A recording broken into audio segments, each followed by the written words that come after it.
Assalamu alaikum, and welcome back to our channel, True Courtroom Stories.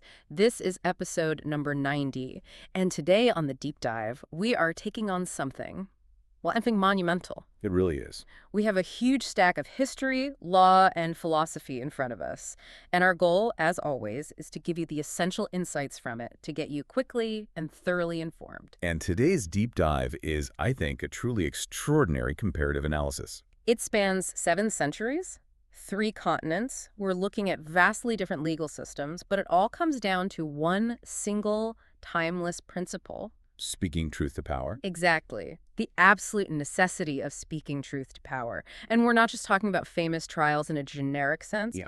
We're digging into the very core concept of judicial courage, the duty of the court itself to stand up against the state. Indeed, this whole deep dive is built around this incredibly powerful analysis that connects 3 moments in history that, on the surface, seem completely disparate. Right, you'd never think to put them together. Never. We're starting in 14th century Damascus, then we're jumping forward to 1964 South Africa, and we're ending with a very contemporary ruling from South Asia. And the thread connecting them. The thread is how certain figures, judges, and maybe more importantly, high-profile defendants, use the courtroom. They saw it not as a place for simple defense or compliance, but as the ultimate battleground. The stage of state authority. Precisely. A stage to fight authoritarianism and arbitrary state power. It's about recognizing that there is a legal duty to resist. That's such a powerful idea. A legal duty. So our mission today is to trace that continuous thread of courage. We're looking at sources that frame this kind of resistance not as some act of personal rebellion, but as an essential legal function. It's a profound shift in perspective. It is. We're exploring cases that really form an arc through history. We start with a foundational moment in the Islamic legal tradition with the scholar Ibn Taymiyyah. Then we move to a global icon of resistance, Nelson Mandela. And we bring it all home to the present day with the very relevant and very recent Faizabad Dharna judgment from Pakistan. So, okay, let's get into it. Let's unpack this monumental theme of judicial courage and really try to understand why the courtroom has always been this stage where history is truly declared. Let's do it. Okay, so to begin, we have to go back, way back.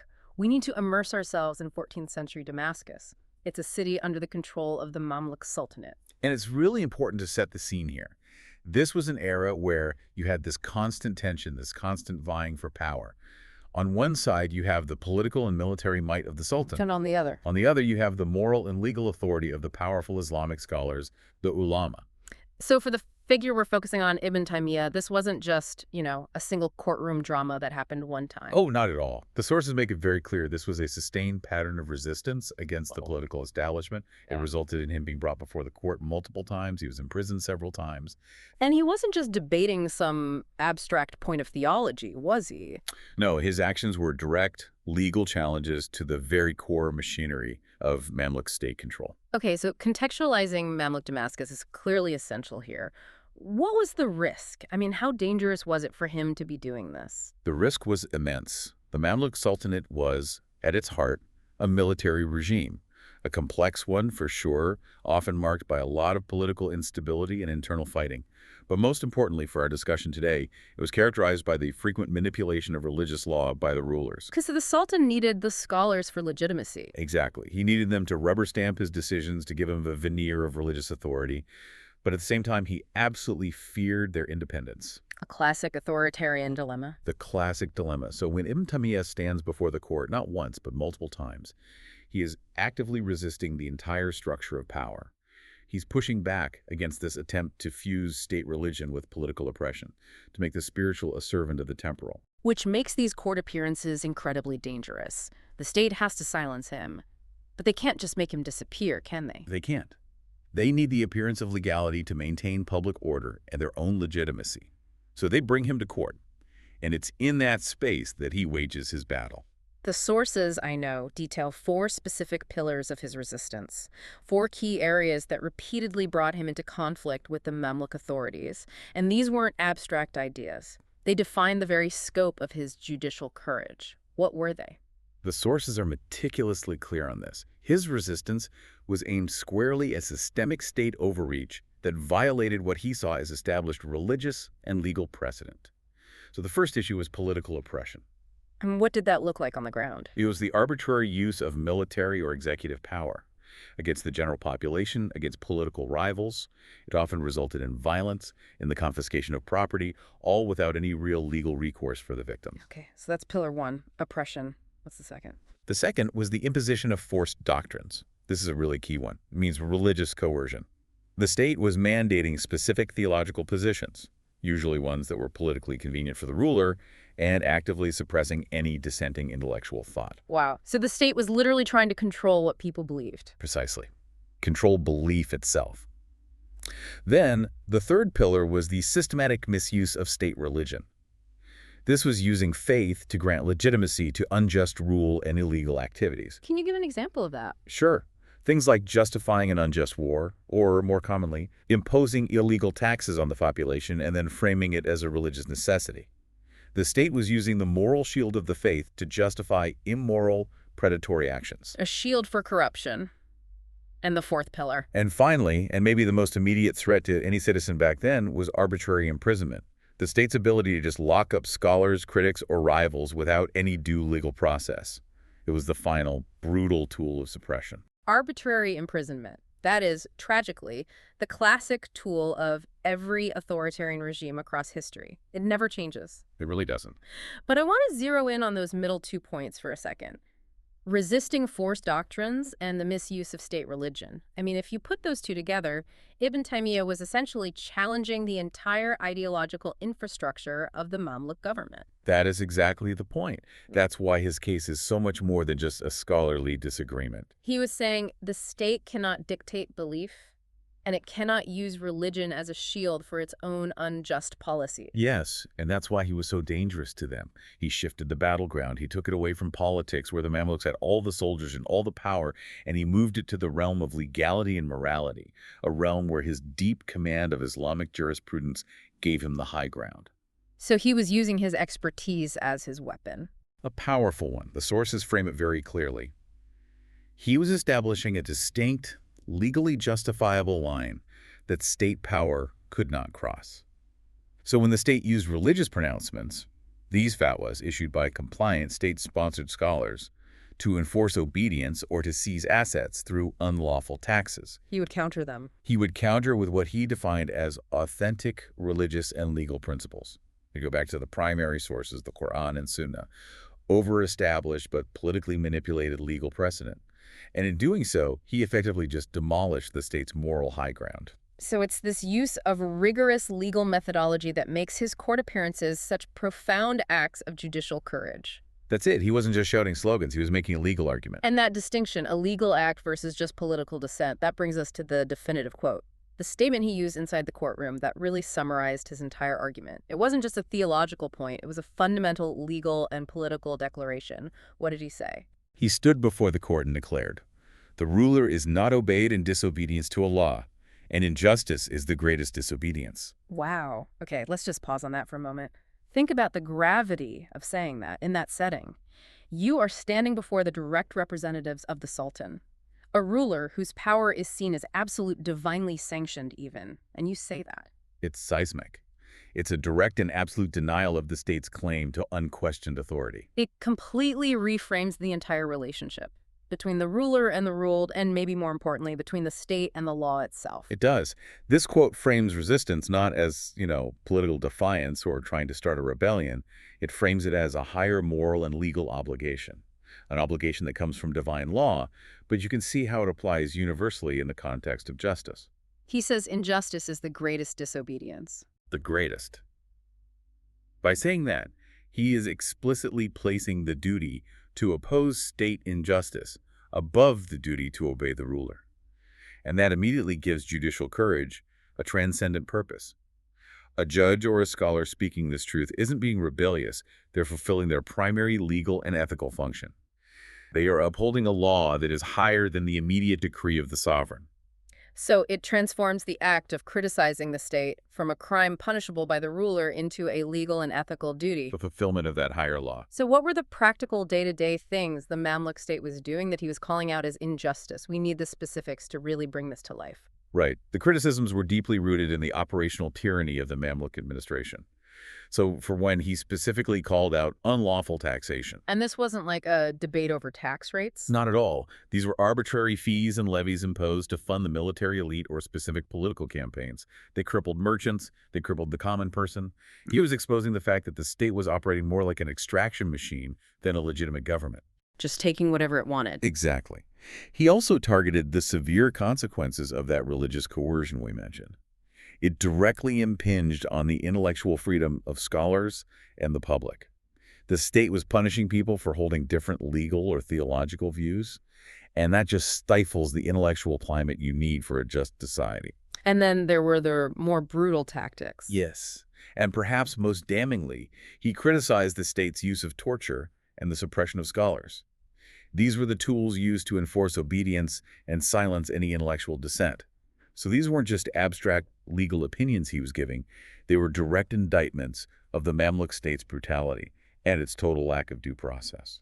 So he's not just off in an ivory tower, he's compiling a list of indictments against the state's administrative practices. He's saying, don't steal people's money through illegal taxes, don't use brute force to get confessions, and don't jail thinkers who disagree with your political reading of scripture. That's the list. I mean, these are grievances against authoritarianism that are absolutely timeless. It's why this 14th century case still resonates so strongly with what we see in modern constitutional crises. It's the clarity of his indictment that's so powerful. When a scholar or a judge critiques unlawful taxation, they're challenging the state's fiscal legitimacy, its right to even exist financially. When they criticize torture, they challenge the state's very right to its monopoly on force. So, by using the courtroom to articulate these specific abuses, he was creating a permanent legal record of the state's wrongdoing. A permanent record, even if, in the moment, he was the one being punished for it. And the punishment was severe. He was imprisoned repeatedly. He eventually died in prison. And that raises a crucial question that I think you, the listener, need answered. If the immediate outcome was total personal failure, imprisonment, and death, how can we possibly call this a successful act of judicial courage? That is the pivotal question, isn't it? Yeah. And you're right. The state achieved its short-term goal. It silenced and imprisoned a dissenting voice. But here's where the analysis in our sources gets really interesting.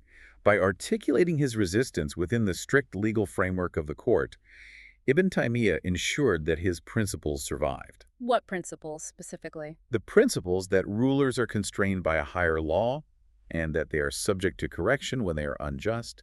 He took the high road of legal argument, not political insurrection. I see. So he wasn't trying to start a riot. He was trying to set a precedent. He provided the legal blueprint for future generations of judges and scholars who would also need to check state overreach. That's it, exactly. He was thinking long-term. Even after he was gone, his arguments survived. The Mamluk state might have silenced the man, but they could not erase the legal precedent he had forced into the public record. It lived on in the law itself. Precisely. His legal arguments went on to profoundly reshape jurisprudential theory in Syria and far beyond. He didn't win the immediate battle for his own freedom, but he fundamentally alters the long-term legal and moral landscape. He established that the legitimacy of a ruler is conditional upon justice, and that scholars have a legal duty to expose injustice. That is the enduring victory of judicial courage. The argument survives and eventually triumphs, even if the arguer is silenced. Okay, so now we have to make this huge chronological and cultural leap.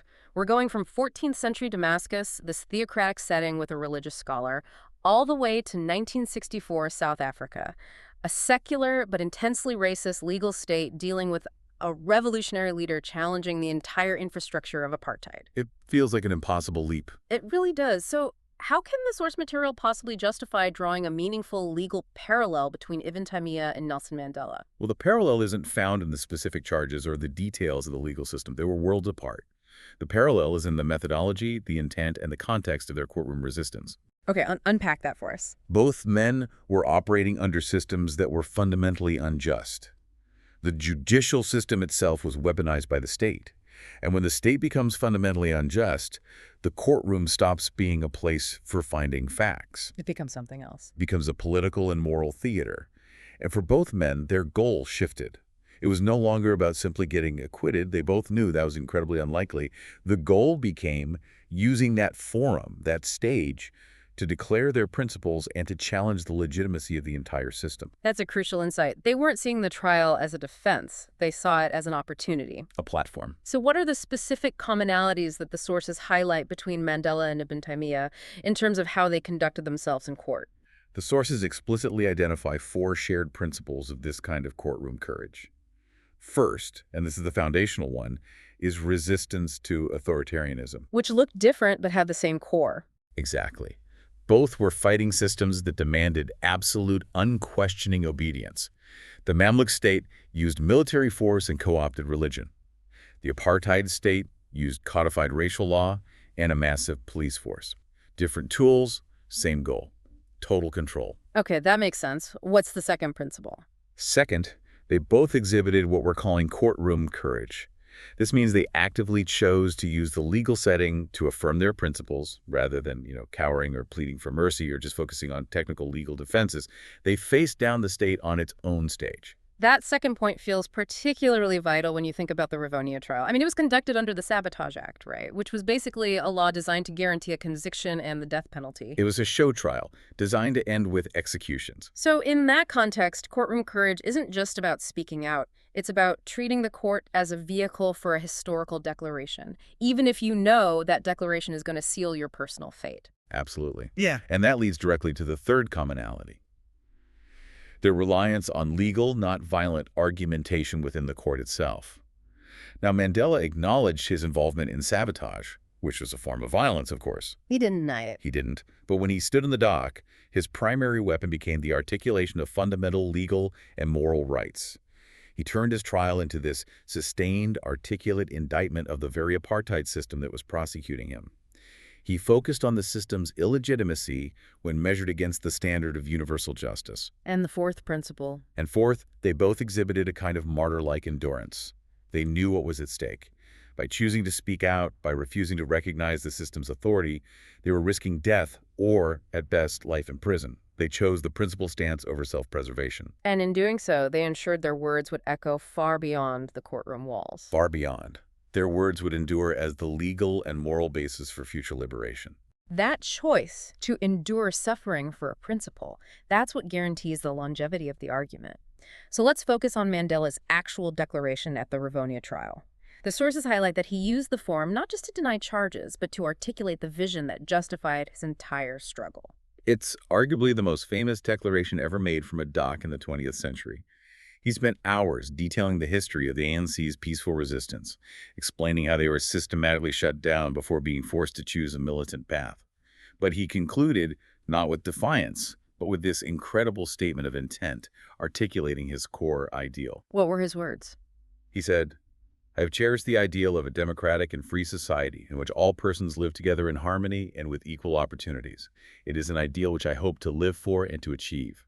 But if needs be, it is an ideal for which I am prepared to die." That final line, prepared to die. That's what solidifies the link back to Taymiyyah's martyrdom. But help me connect the dots here. How does that declaration of a constitutional ideal mirror Taymiyyah's declaration against injustice? One is rooted in divine moral law, the other in secular constitutional democracy. They're unified by the act of placing limits on the state based on a higher authority. For Taymiyyah, that higher authority was divine law and the universal demand for justice that came from it. He used it to constrain the Mamluk ruler. Okay. For Mandela, he constrained the apartheid regime by referencing a higher political and constitutional authority. The ideal of a truly democratic and free society, built on non-racialism and equality. Both statements are fundamentally denying the moral and legal legitimacy of the power that is sitting in judgment over them. Because that power is violating a superior, undeniable principle. Exactly. So the central legal tactic is identical. You use the courtroom not for your personal defense, but to articulate and immortalize these fundamental ideals. This is the core theme that ties it all together. Legal argument as resistance. Both men used the courtroom to challenge the legitimacy of the entire system judging them. Taymiyyah exposed the Mamluk system's hypocrisy by holding its actions up against core religious duties. Mandela exposed the apartheid system's barbarity by holding its actions up against the universal ideal of human freedom. Let me play devil's advocate here for a second, because a listener might be thinking this. If the judicial system is structurally racist, like it was in apartheid South Africa, what's the point of a legal argument? isn't it just rhetoric if the judge is already predisposed to convict you? That is an excellent and absolutely necessary question. It's easy for us to look back now, knowing how history unfolded, and see the triumph. But in 1964, the judges were white, the law was racist, and the outcome was utterly predictable: life imprisonment. So where's the success? The legal argument was successful in a different dimension. By making that argument, Mandela put the apartheid state on the defensive globally. The documentation, the coherence, the sheer moral force and audacity of his statement were preserved in the legal record and transcribed and sent all over the world. So it became a weapon for the international anti-apartheid movement. A powerful weapon. It allowed those outside the system to challenge its international legitimacy. He forced the court to sit there and listen to the truth. And in doing so, he guaranteed that history would ultimately judge the prosecutor, not the accused. They completely flipped the script. The state intended to put the defendant on trial, but the defendant used that opportunity at immense personal risk to put the state on trial. That is the essence of judicial courage when it's deployed by the accused.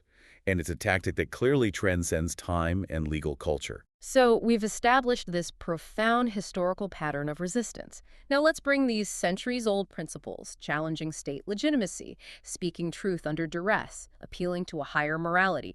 Let's bring them crashing into the modern era, specifically into a contemporary constitutional democracy. We're turning to Pakistan's 2019 Faizabad Dharna judgment, which was delivered by Justice Qazi Fayaz Issa. Right. And this is where the comparative analysis really shows its value. It demonstrates that this kind of judicial courage is a necessity even in states that have, democratic institutions on paper. It's not just for fighting monarchies or explicitly racist regimes. Not at all. The Faizabad Dharna judgment is a seminal example of a modern, independent judiciary actively trying to fulfill that ancient duty of checking the state's hidden powers.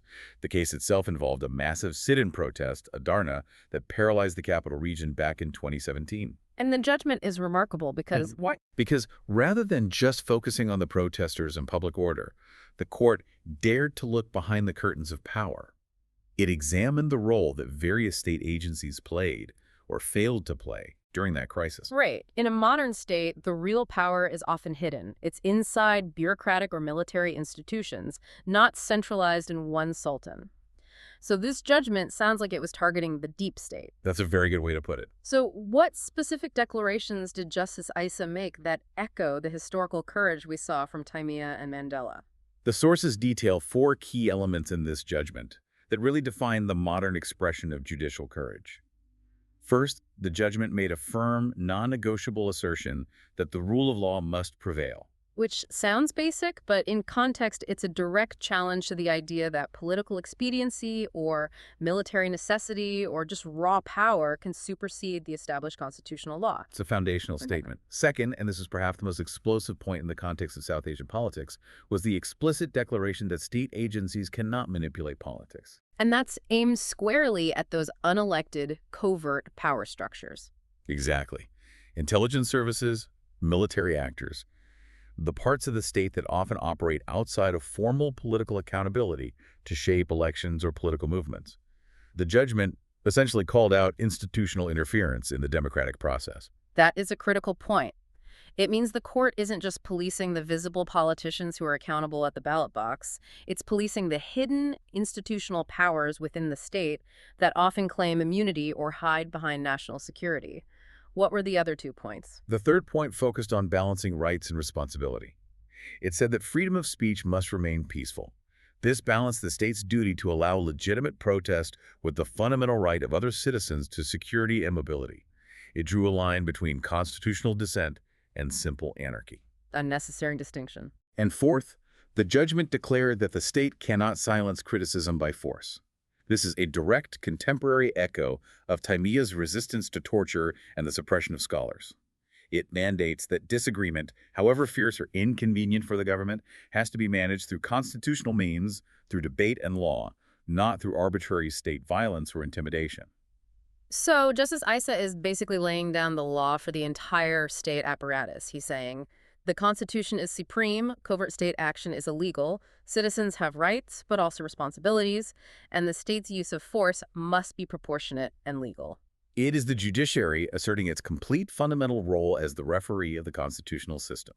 policing the rules even when those rules are incredibly inconvenient for powerful institutions. And this brings us to what the sources call the aha moment, the powerful, transcendent connecting principle that draws a clear legal and moral line all the way from Damascus to Islamabad. Yes, the principle is that state power must be accountable to constitutional morality. Constitutional morality.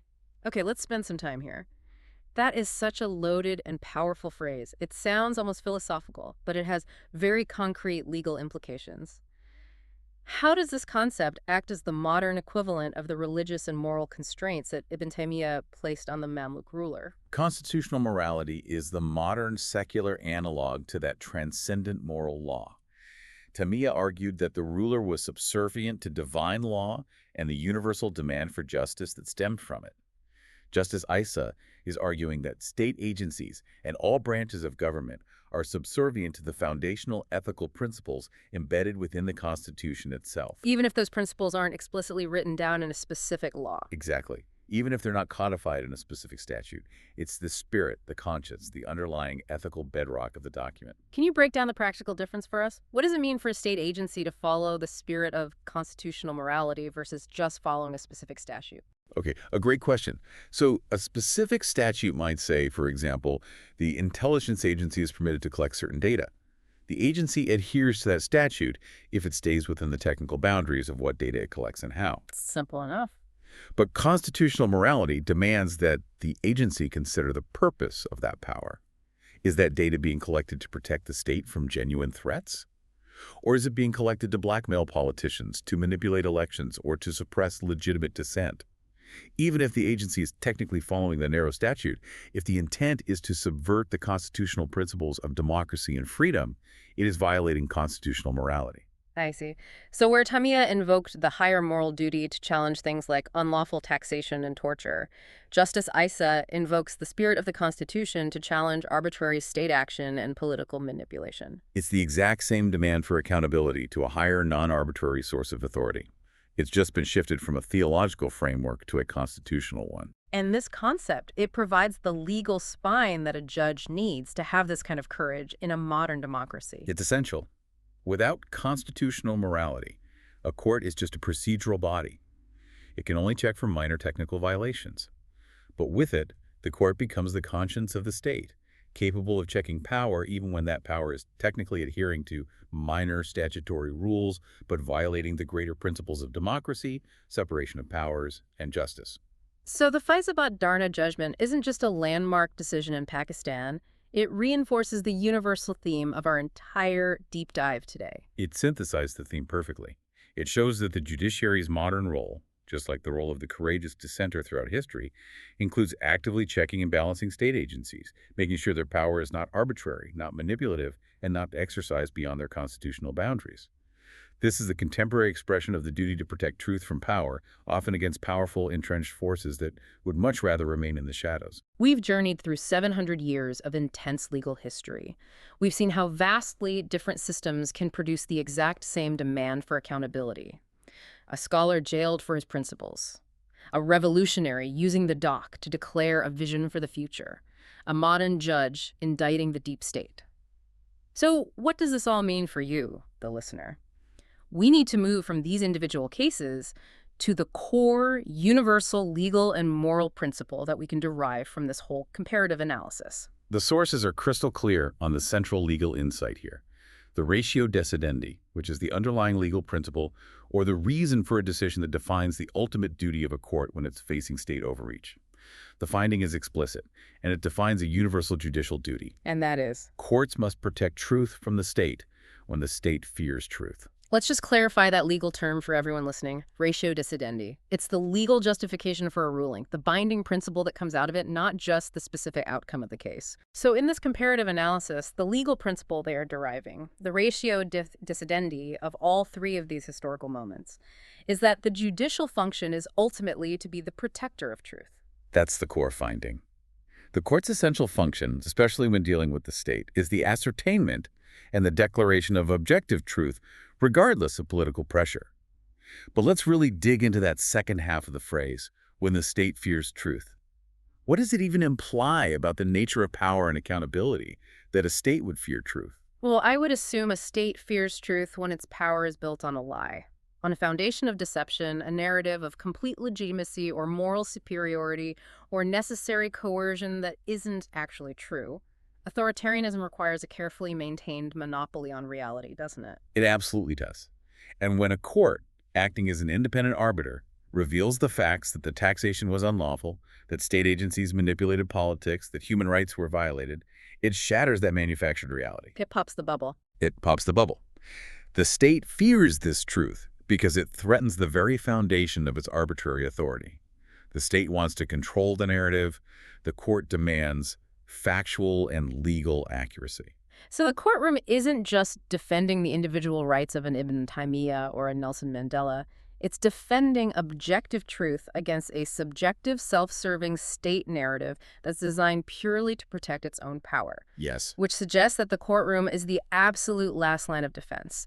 It's what's left when all the other political mechanisms, legislatures, a free press, elections, public scrutiny, when they fail completely to hold the state accountable. That is the ultimate conclusion. The judge is often the last official standing who is empowered and morally obligated to say, no, that is not factually accurate and that is not legally permissible. When all other checks are subverted or co-opted, the judiciary's capacity to declare the truth of state actions becomes the final safeguard of justice. This capacity for moral and legal independence is the definition of judicial duty that we can derive from these enduring examples. And this inherent difficulty, the immense personal risk involved in upholding truth against a powerful state, this brings us to the overarching moral lesson that we can take from this comparative study. It emphasizes a very stark historical choice. The moral lesson is timeless and it's universal. It's what unifies the courage we saw in 14th century Damascus with the fortitude demonstrated in 20th century Rivonia. And it serves as a necessary warning to all societies at all times. And the lesson is Speaking truth to power is difficult, but silence before injustice is fatal. fatal, not just for the individual being oppressed and jailed, but fatal to the long-term health, the legitimacy, and the stability of the entire society and its legal system. Silence implies complicity. It allows injustice to consolidate, to become normal, to become institutionally entrenched. It just corrodes the entire fabric of governance. And that institutionalization of injustice is precisely what Taymiyyah fought against by risking his life. It's what Mandela spent decades resisting in the face of the apartheid regime. And it's what Justice Issa was attempting to roll back in modern Pakistan by challenging covert manipulation. They all recognize that the moment you choose silence over principle, you are ceding ground permanently to the arbitrary will of the state. So we connect this powerful framework back to you, the listener. This analysis isn't just some academic history lesson. It's a living framework for understanding why an independent judiciary isn't just a constitutional nicety. It's a functional, vital necessity for a free and just society. It is absolutely vital. Understanding these historical arcs, the methodology of resistance, the specific principles at stake, the cost of that courage, it helps us identify genuine judicial courage when we see it happening today. It explains why these figures throughout history, even when they were facing immediate personal ruin, chose the difficult path of resistance over the fatal choice of silence. It gives us a benchmark. A benchmark for evaluating our own institutions. Are they protecting the truth or are they fearing it? Are they speaking out or are they remaining silent in the face of institutionalized injustice? This deep dive into these sources reminds us that the duty of courts and of citizens is an active one, not a passive one. This has been a monumental deep dive. We trace a consistent, universal demand for accountability across 7 centuries. We started with the necessity of challenging political oppression under a higher moral law in medieval Syria with Ibn Taymiyyah. We then connected that profound resistance to the moral authority wielded by Nelson Mandela during the Rivonia trial, who used it to establish a powerful constitutional vision. And finally, we recognize that same spirit of truth-telling in the contemporary Faizabad Dharna judgment in Pakistan, which held the modern state apparatus accountable to the spirit of its own laws. And we must acknowledge that the sophisticated comparative analysis that really formed the spine of this entire deep dive was narrated and authored by Mr. Zahir Ahmad Mir, a constitutional and corporate lawyer and a renowned author. His work is what successfully connected these seemingly disparate legal thunders and moments under that singular unifying banner of judicial courage. We have thoroughly explored courage under duress, that monumental decision to choose speaking truth to power over fatal silence. Now, for your final thought to take with you, If the ultimate lesson is that silence is fatal to justice, consider the daily, smaller acts of speaking truth to power that are required of you. It doesn't always have to be so dramatic. Not at all. It doesn't always take the form of standing in a dock facing life imprisonment. Mm. So what specific smaller act of integrity in your professional life, in your community, or simply in demanding transparency from your institutions are you inspired to perform, building on the legacy of these monumental legal battles? The battle for justice is continuous, and that vital courage is required in every single generation.